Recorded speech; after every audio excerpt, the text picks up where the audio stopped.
قد أفلح من زكاها وقد خاب من دساها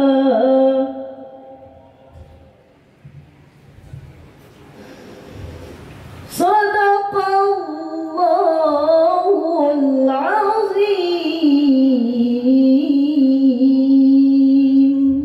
Demi jiwa dan penyempurnaan ciptaannya, maka dia mengilhamkan kepadanya jalan kejahatan dan jalan ketakwaan. Sungguh beruntung orang yang menyucikan jiwa itu, dan sungguh rugi orang-orang yang mengotorinya. Maha benar Allah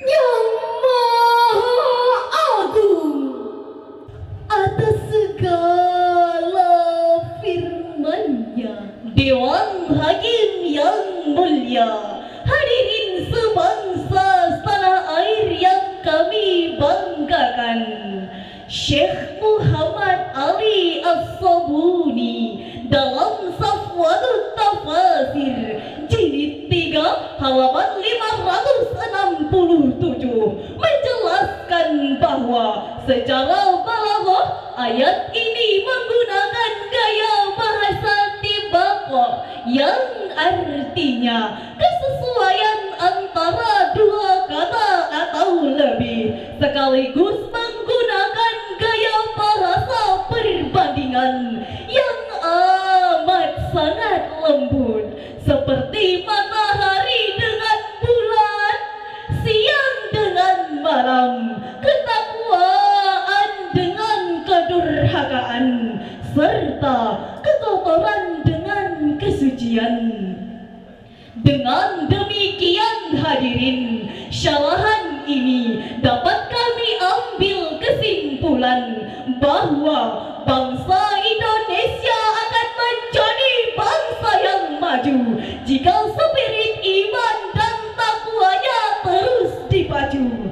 Tapi andai jika spirit iman dan takwanya terus melemah, maka akhlak bangsa akan sayyi'ah dan mustahil terbentuknya baldah thayyibah.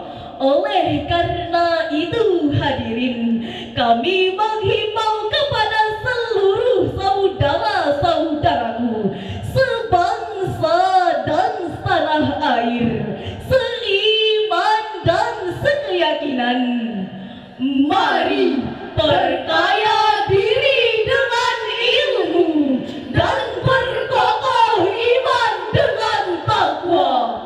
Sebelum kami tutup, izinkan kami membawakan syair berikut ini. Kalam suci menyentuh kalbu berjuang, maju serentak mencapai kemenangan untuk negara, bangsa dan keadilan. Panggilan jihad hidupkan, panggilan jihad hidupkan. Allahu Akbar, Allahu Akbar, Allahu Akbar, Allahu Akbar. Demikian yang dapat kami sampaikan. Lebih dan